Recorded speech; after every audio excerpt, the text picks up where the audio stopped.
dengan apa? Ya kan? Begini, kita supaya jelas dibandingkan dengan apa?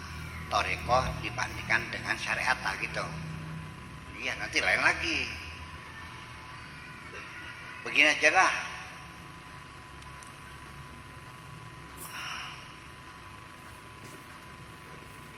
Thariqah itu bahasa Arab dari toroqah. Kan Toriqun ada yanya, toriqun kodanya fa'il itu artinya jalan kecil. Kalau syari'un itu jalan besar. Kalau gang namanya nahjun, lebih kecil lagi namanya zangko. Kalau yang jalannya di miring ini namanya zangko. Kalau jalan yang kita kalau lewat harus miring ya, di Jakarta itu banyak tuh. Sehingga saya pilih ini kalau ada orang mati ini kerandanya melewat kemana gitu itu. Nah udah, thariqah itu jalan kecil, tetapi begitu thariqah jalan kecil, begitu thariqatun itu maknanya sudah berubah. Alamun ya kan gitu, itu artinya orang yang pinter. Tapi kalau alamah, kalau alam itu Allah, itu alamul ghuyub. Tapi kalau alamah itu ulama besar. Betul enggak? Jadi tambahan tak ini menunjukkan bahwa itu telah bergeser maknanya menjadi satu konsep pemahaman cara mendekatkan diri kepada Allah Subhanahu wa ta'ala dengan cara melalui jalan yang kecil.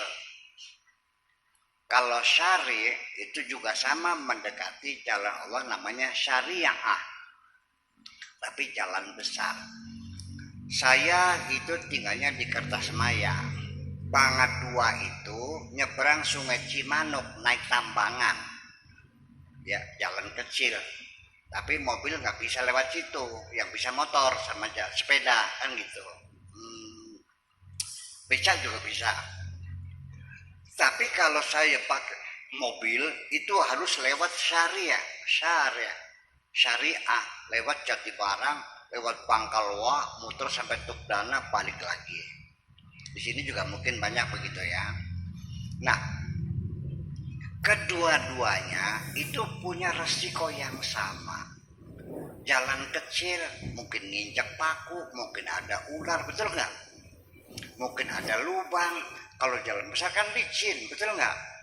Jalannya di aspal, jalannya cepat. Itu memang syariat. Itu adalah yang saya ajarkan ini adalah syariat, Pak. Bukan hakikat, bukan thariqat. Enggak, saya mah syariat. Ya, thariqat mah tidak diajarkan, tapi saya yang mencari. Ya, Anda tidak akan. Jadi seorang saya mencari orang yang berbakat, nggak usah mencari-cari saya akan mencari sendiri. Karena itu kalau yang standar yang kita sama adalah syariat. Bedanya apa? Kalau dengan thariqat jalannya lebih pendek, betul nggak? Sebentar nyampe. Kalau syari muter-muter, tapi lebih aman. Tapi tetap resikonya. Jalan besar pun ada rambu-rambu. Ada lampu merah, ada lampu hijau, lampu kuning, ada tikungan tajam, kan begitu. Ada dilarang parkir, ada dilarang stop dan sebagainya. Dalam syariat pun bisa terjadi kita hati-hati, bisa kan ditabrak dari belakang. Mungkin kan ada orang nyabrang. Jadi dalam syariat pun juga ada resikonya, sama-sama ada resikonya. Dan untuk itulah maka saya minta kepada teman-teman semuanya, dalam berkendaraan di jalan besar ini jangan terlalu cepat, alon-alon asal kelakon, biar lambat asal selamat. Karena kalau terlalu cepat, ini gara-gara kerikil kecil saja ban kita meletus kecepatan 160 km per jam, ban itu nginjak kerikil kecil dan pecah, apa nggak kayak kerupuk mobil nih hancur-hancurannya, betul nggak? Makanya nggak usah cepat-cepat lah, yang penting asal alon-alon asal kelakon. Tapi kalau torikot itu nggak bisa cepat, soalnya ya ada pohon, ada lubang, ada segala macam kan, tetap dia lebih lambat, tapi juga lebih cepat nyampainya. Nah, kemudian kalau hakikat apa sekaligus? Hakikat itu adalah sudah tidak ada urusan jalan besar, jalan kecil. Dia lebih tahu jalan pintas yang lebih dekat lagi. Bahkan bisa-bisa sekejap mata sudah sampai tujuan karena dia sudah punya peta yang aslinya. Supaya paham maknanya, kenapa kita ribut bertengkar antara torekot, syariat, ma'rifat ini? Begini, umpamanya kalau kita ini bertamu, bapak-bapak bertamu kepada saya, ada yang ngerokok, tuh Pak Edi tahu ya, kayak lokomotif semuanya ngerokok semua. Bayangkan tamu 100 ngerokok semua, kayak apa tuh ruangan tuh?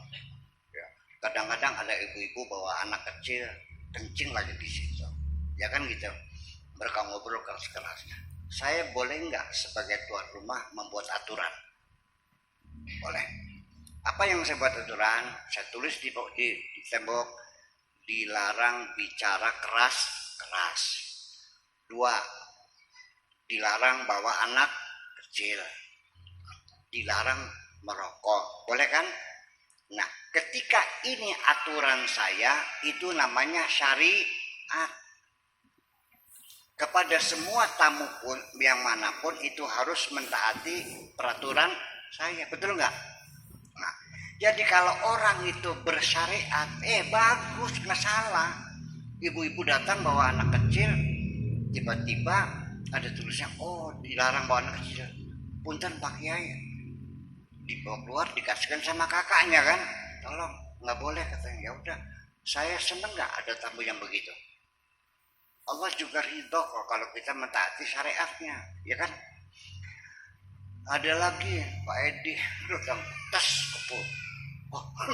Pakai punten-punten. Saya juga senang karena dia menghormati syariat saya. Nah, yang jadi masalah bahwa itu semuanya orang itu tuh menghormati aturan-aturan saya. Belum tentu orang itu menghormati saya, betul nggak? Nah, kalau hakikat itu hubungannya bukan dengan syariat tapi dengan syariat. Oke. Begini akan terjadi. Sayanya habis mandi, telinga saya kemasukan air sehingga suara orang ngomong kurang jelas. Ada tamu melihat peraturannya dilarang berbicara keras, akhirnya ngomongnya pelan-pelan. Tolong dong ngomongnya yang keras, nggak kedengeran. Nggak bisa, itu aturannya nggak boleh. Saya usir nggak orang tuh? Nah, itulah. Jadi pada tahapan tertentu itu kalau sudah ukuran hakikat, itu jangan pakai standar syariat, nggak nyampe soalnya, betul nggak? Yang terjadi begini, makanya jangan suka apa itu hakikat, apa nggak usah bertengkarlah, torekot, hakikat, syariat, ya kan? Itu semuanya adalah satu paket. Tolong jangan bertengkar, jangan menyalahkan torekat, jangan menyalahkan hakikat. Sudah, kamu yang kelasnya SD ya silahkan, jangan menyalahkan SMP. SMP jangan menghina yang SD, silakan. Semua itu waqad alima kullu unasin masyrabahum, semua banyak punya ukuran-ukurannya semuanya. Nah, itulah sebabnya saya mau nanya, Nabi Ibrahim menyembelih anaknya enggak?